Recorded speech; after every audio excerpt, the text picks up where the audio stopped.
El análisis, la experiencia y el pensamiento crítico para ampliar la conversación pública. En Imer Noticias, primera emisión.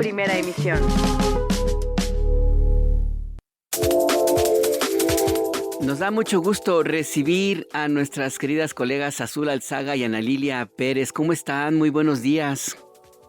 Buen día. Buenos días. Buenos días, saludos a todos. Buenos días.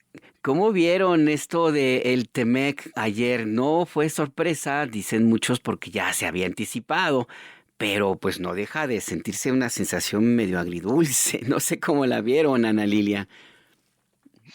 Pues puede resultar agridulce, pero consideremos el contexto de un Donald Trump en la Casa Blanca, cuya popularidad va en picada, con un proceso electoral en puerta en noviembre próximo y que de una y de otra manera ha buscado hacer presión sobre México como tema de campaña.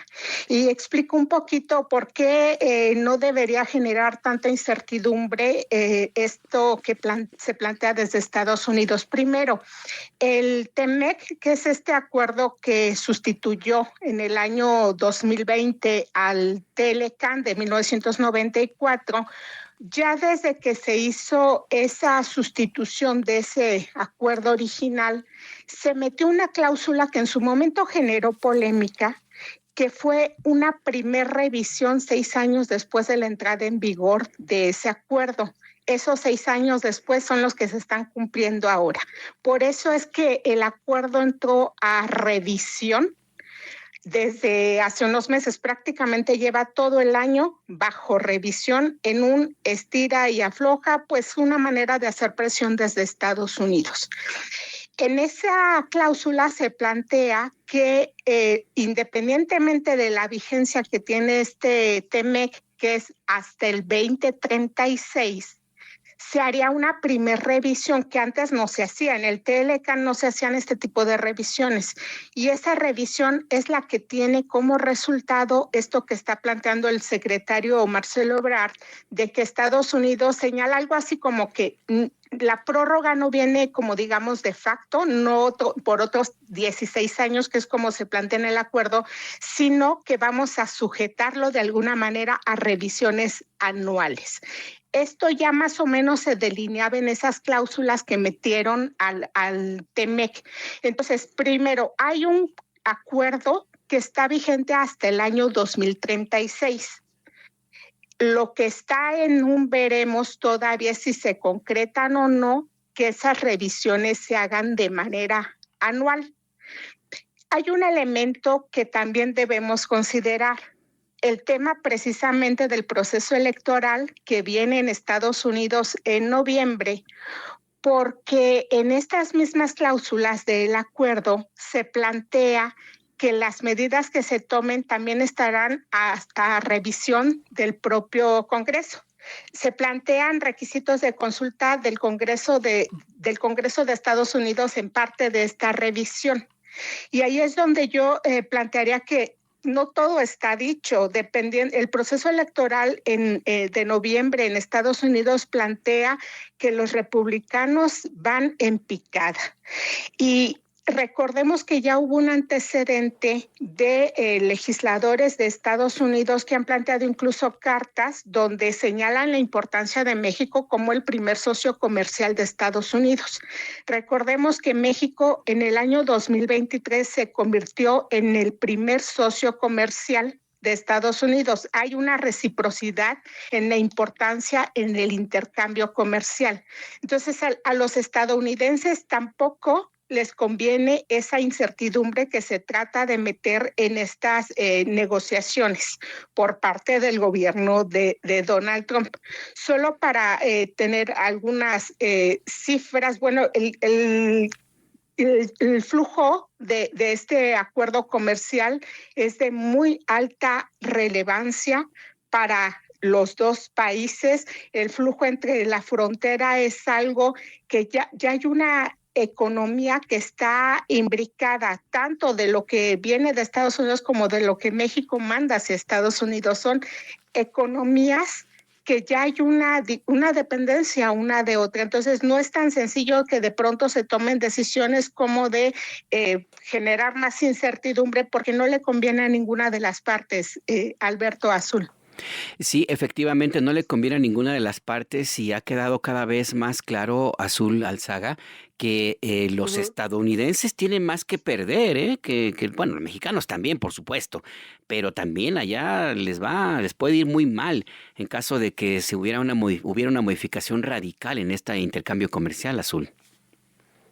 Sí, absolutamente. Esto que plantea Ana Lilia es muy importante porque además no solamente estamos hablando de el intercambio comercial. Ahí, cuando se habla de una economía integrada, se habla de cadenas productivas y ahí están involucradas en cada parte de la cadena productiva un montón de sectores en Estados Unidos y también en México. Ya en el último tiempo, a propósito de los aranceles, hemos estado viendo cómo esto le ha pegado, tanto desde el punto de vista productivo como desde el punto de vista del consumo en Estados Unidos, pues muy fuerte a la población. O sea, la base electoral de Donald Trump, a la que prometió que iba a mejorar la economía, que es, digamos, el principal tema con el que entra en su mandato, no solamente no se lo está cumpliendo, sino que ha venido pauperizando, digamos, la situación económica de grandes sectores sociales en Estados Unidos.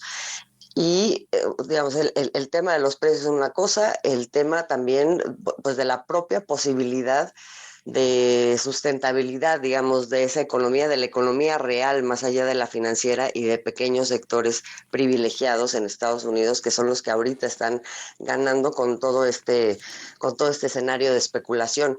Pero la verdad es que más bien lo que parecería, o sea, no creo que no se tuviera claro esto, más bien, como dice Ana Lilia, creo que también es una estrategia como se ha tenido en muchas ocasiones, porque además esto también es cíclico en Estados Unidos, para ganar un poco tiempo, un poco por las elecciones efectivamente allá, un poco también porque creo que también no deberíamos de desarticular esto que está pasando en la mesa de negociación del TEMEC y la forma en que se vuelve ambivalente Estados Unidos de pronto con otras cosas que están sucediendo también desde el punto de vista de la presión de Estados Unidos a México, ¿no?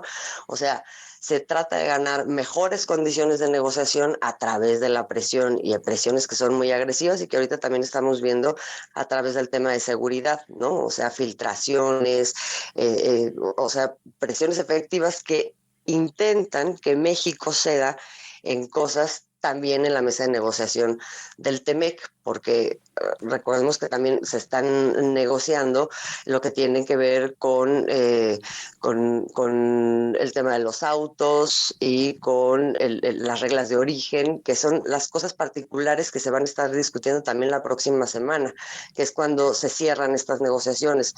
Entonces me parece a mí que es esto que pues ya entendemos casi que como el estilo de negociación de Donald Trump y de este gobierno, mucho más acentuado que lo que siempre ha sido Estados Unidos, pues también atiende a eso, atiende a ver de qué manera se mejoran esas condiciones de negociación. Ahora, la otra parte es que independientemente de eso, ayer me pareció muy interesante en el programa de Punto de Referencia tuvimos a la economista Carolina Hernández y una de las cosas que comentaba es que independientemente de lo que esté pasando con el TEMEC, claro que el TEMEC acompaña pues una de las partes importantes que se contemplan en la economía mexicana, pero no es en sí mismo el proyecto, el plan, digamos, de desarrollo de México. Hay un plan de desarrollo de México que se echó a andar, que tiene que ver con industrialización, que tiene que ver con la soberanía y la autosuficiencia en muchos ámbitos de nuestra economía, que hacen que México también haya encontrado pues una suerte de blindaje frente a los posibles distorsiones que pudieran haber en esto que por mucho tiempo fue el pilar, o quiso que fuera el pilar de nuestra economía, viendo hacia afuera. Pero hoy México pues no solamente está viendo hacia afuera, sino también hacia adentro, ¿no? Justamente porque México se encuentra en una posición de más fuerza en términos de la negociación internacional, pero también a lo interno, Ana Lilia Pérez, me llama la atención estos elementos que están aparentemente sueltos, pero que yo los veo como parte de un solo conjunto. También nos decía Carolina, la doctora Carolina Hernández hace un ratito en estos micrófonos, que este tipo de circunstancias que vivimos ahora no son nuevas, y recordaba lo que ocurrió en los 90, justamente cuando la DEA también estableció una medida de presiones de acusar a el exgobierno de Miguel de la Madrid Hurtado de narcotráfico como parte de un proceso que ya estaba en marcha, que era negociar justamente el TLC. Ahora, en una especie como de déjà vu, Ana Lilia, tenemos algo muy parecido y se le suma, a diferencia de aquellos años en un régimen autoritario, se le suma una oleada de mentiras, de manipulación y de violencia de actores políticos y de los medios comerciales. Ana Lilia, ¿cómo lo ves? Sí, y medidas de presión se han tenido desde Estados Unidos, pues prácticamente durante los dos periodos de Donald Trump. Es decir, ha habido presiones, ya lo señalaba la economista, pero en estos periodos recientes hemos visto presiones mucho más abiertas con el tema de designar a grupos criminales como terroristas, que ya tenían de fondo esa libertad que se ha dado a Estados Unidos de entrar a los países como le viene en gana bajo ese falso argumento. Hemos explicado aquí en la mesa cómo hay un discurso falso desde Estados Unidos supuestamente en esa preocupación por combatir el crimen organizado, puesto que podría comenzar desde su casa el tema del tráfico de armas, que es una de las industrias que más les genera ingresos, por cierto, y que es una de las industrias cuyos patrocinadores son precisamente muchos para el Partido Republicano. El tema del lavado de dinero, del combate a los activos, que se podía hacer desde ahí, lo cual no se ha hecho. Hay designaciones que se están haciendo, por ejemplo, de manera reciente por parte del Tesoro, de grupos criminales, donde se señala así grupos que operarían en México, pero no plantean la corresponsabilidad en Estados Unidos. Y eso lo han hecho históricamente. Entonces son ese tipo de medidas de presión donde buscan de muchas maneras tratar de influir. Lo estamos viendo en la región también, me refiero a los países de toda la región, donde pues prácticamente están haciéndole campaña a representantes de la ultraderecha para que lleguen al poder, Alberto.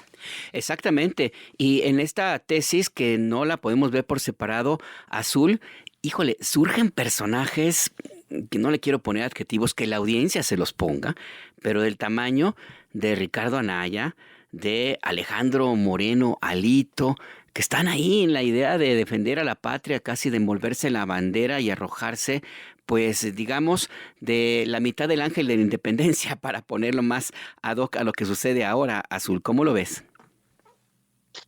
Pues lo hemos comentado aquí en otros momentos, ¿no? O sea, son momentos que se aprovechan de manera oportunista, en donde empatan dos agendas, la agenda de grupos en Estados Unidos que buscan presionar a México, y la agenda de sectores políticos en México que han perdido capital político aquí y que, como no pueden adquirirlo, digamos, electoralmente ni a través de un proyecto, entonces buscan hacerlo de maneras pues no democráticas, ¿no? Que básicamente es a través de la intervención de Estados Unidos y de la alianza con estos sectores de ultraderecha, no nada más de Estados Unidos, para empezar a desestabilizar, o para buscar desestabilizar al gobierno mexicano y no al gobierno mexicano, al país, y entonces poder tener una vía de entrada nuevamente, ¿no? Ahora, lo que hemos visto es que, pues, así como dices, Alberto, digamos, la estrategia y las figuras resultan muy patéticas porque pues también tienen toda una trayectoria y una muy baja credibilidad como como para que aquí se les considere una alternativa política. Lejos de eso, pues se han venido exhibiendo efectivamente como algo que pues sí ya se empieza a identificar muy claramente como traidores a la patria, ¿no? Porque estamos en un momento además en donde lo que está en juego pues es un proyecto de gobierno que es el proyecto por el que votaron pues en un momento 30 millones de personas y luego hablamos del 60% de la población y ahora estamos hablando de un apoyo popular del 70 o más del 70% de la población, ¿no? Entonces, de ninguna manera se puede ver como una alternativa y más bien se ve como una afrenta a lo que es pues la voluntad popular. Algo muy parecido a lo que sucede también en otras latitudes, Ana Lilia Pérez. Uno de los temas que platicamos que sería importante que la audiencia lo tenga presente es lo que sucedió con Keiko Fujimori y, si me apuras, también, Ana Lilia, que en Colombia con Abelardo de la Espriella. Insisto, todo forma parte de un mismo proyecto supremacista y antiderechos. ¿Cómo lo ves tú, Ana Lilia?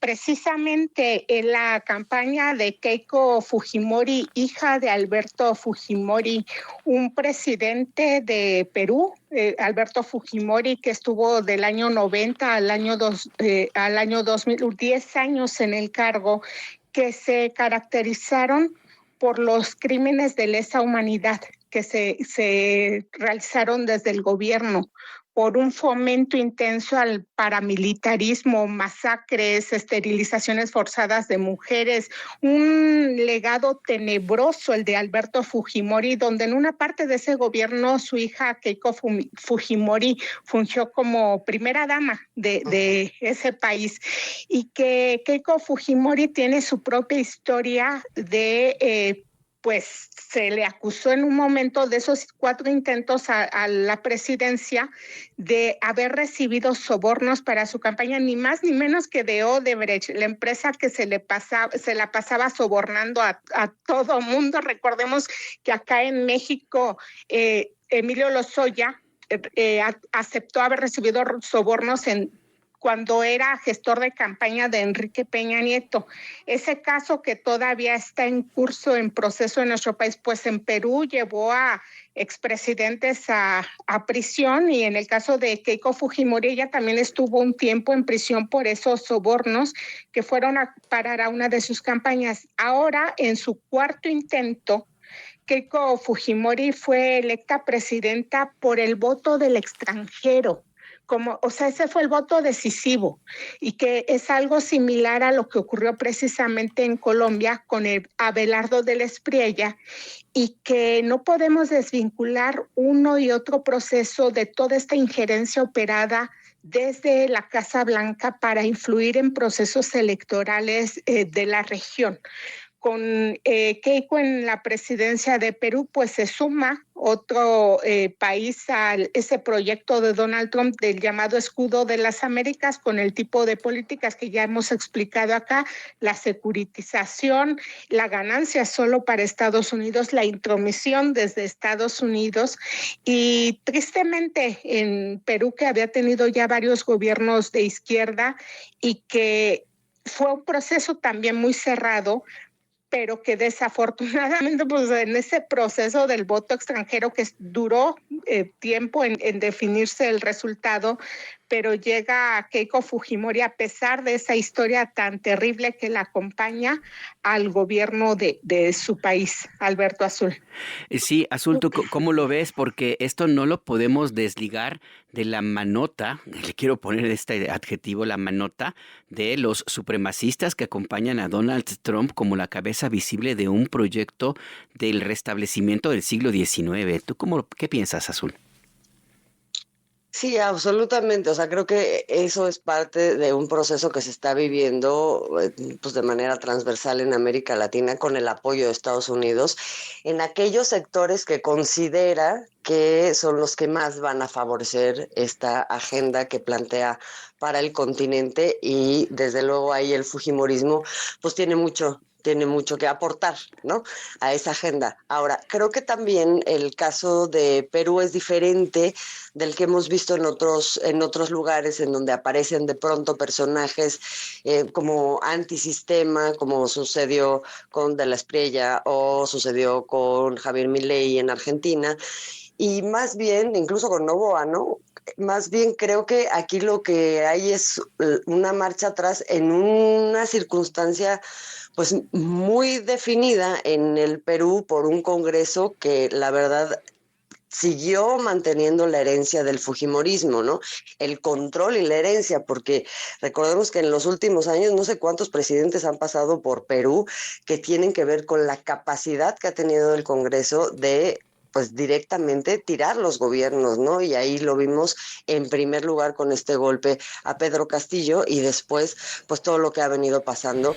Y lo que es altamente preocupante para el caso de Perú es que ese es el Congreso con el que ahora va a gobernar una Keiko Fujimori, que va a estar blindada por ese Congreso en un régimen pues que básicamente lo que hace es regresar a la historia y los momentos más oscuros del Perú, ¿no?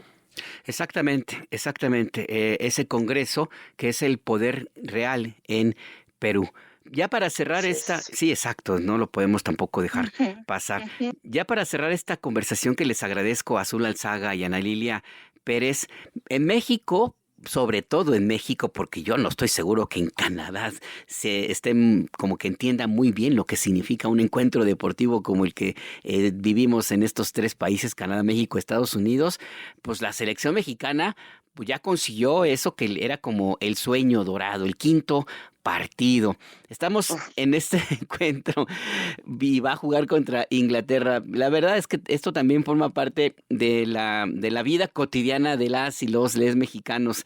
¿Cómo ves, Ana Lilia Pérez? ¿Tú ya estás con el ánimo futbolero? Pues están viviendo cosas muy impresionantes, Alberto Azul. Como periodistas nos ha tocado documentar otros momentos de otros mundiales. En nuestro país se está viviendo una fiesta distinta de la que se vive en un Estados Unidos. El gran contraste, ¿no? El enorme contraste, donde las selecciones que se están yendo ya porque pues ya quedaron fuera del mundial hacen videos muy emotivos agradeciendo a nuestro país. El video del embajador de Japón es impresionante, los Sí. jugadores de la selección iraní, lo que se vivió en el partido de Monterrey el lunes, donde pues prácticamente la afición estaba con el corazón con Marruecos, aunque el gobernador quien ha utilizó la presencia de la selección de Países Bajos como un uso político, que ese es todo un tema, pero Sí. la gente estaba con el corazón con Marruecos y fue impresionante, y creo que la impresión que dan los equipos que ya se están regresando a sus países porque terminó su participación en el Mundial es ese agradecimiento hacia nuestro país, hacia la ciudadanía que no se está viendo en ningún otro. Entonces es un Mundial que va a dejar esos enormes contrastes también entre pues un país con manifestaciones de mucho odio como es Estados Unidos y un país como el nuestro, donde la ciudadanía sale a las calles a festejar. Y bueno, esperemos que le vaya muy bien a la selección el próximo domingo. Estamos con los nervios ya para ver qué pasa. ¿Quién va a Sí. ganar, Azul? ¿Quién va a ganar? Bueno, yo creo que México tiene mucha posibilidad, ¿eh? O sea, por primera vez no lo dudaría, no solo por como viene Inglaterra, que pues no es...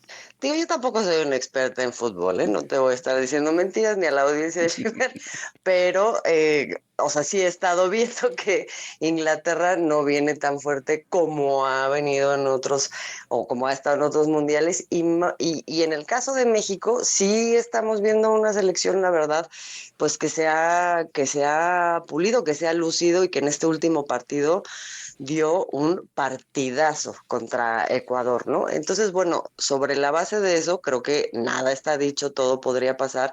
Y lo que sí te digo, bueno, Alberto, Ana Lilia, es que, digamos, el mundial que está prevaleciendo sí ha trascendido la cancha, es un mundial de muchísimas emociones en donde por la imposición de esta geopolítica a través de la FIFA, en cómo se han dado las cosas, finalmente lo que ha prevalecido es el ánimo de la gente, pues rebasando ahora sí que por la izquierda y en México, que es donde se puede, a este gran planteamiento de mundial privatizado, el más caro de la historia, donde solamente los que tienen dinero pueden ir y además poniendo obstáculos a las elecciones que no les conviene o las que no están alineadas con el ánimo de Estados Unidos, del gobierno de Estados Unidos, las que sí, en fin. Creo que la gente lo que ha hecho es muy patente y el caso de Marruecos en Monterrey fue muy claro como pues más bien dicen, ustedes traen su agenda y aquí nosotros traemos otra, y es una agenda de fiesta, de fraternidad y también donde nuevamente el ánimo por, digamos, una suerte de justicia a través del deporte y a través de lo que es la afición se está dando de manera muy patente en este mundial. Entonces ha sido muy bonito y ha sido muy bonito también vernos y reconocernos, no solamente como afición, sino como un país anfitrión en donde en las calles queda pues lo que es el rasgo de la esencia de la gente mexicana que ahora es reconocida pues no solamente entre nosotros, sino también en el mundo que, bueno, tiene maravillado a todo el mundo lo que está pasando en México, ¿no? Exactamente, y para asegurar un buen resultado el domingo y ya para despedirnos, yo propongo que hagamos una oración masiva para que regrese, para que vuelva al Estadio Ciudad de México, Estadio Azteca, el espíritu de San Diego Armando Maradona. Esperemos, a ver, Alberto, con ese optimismo nos escucharemos la próxima semana. Esperemos que así sea. Esperemos que así sea. Muchas gracias Esperemos que así sea. Y que la mano de Dios se haga presente. Que tengan buen día. Buen día, un abrazo. Para todos. Buen día a nuestra audiencia.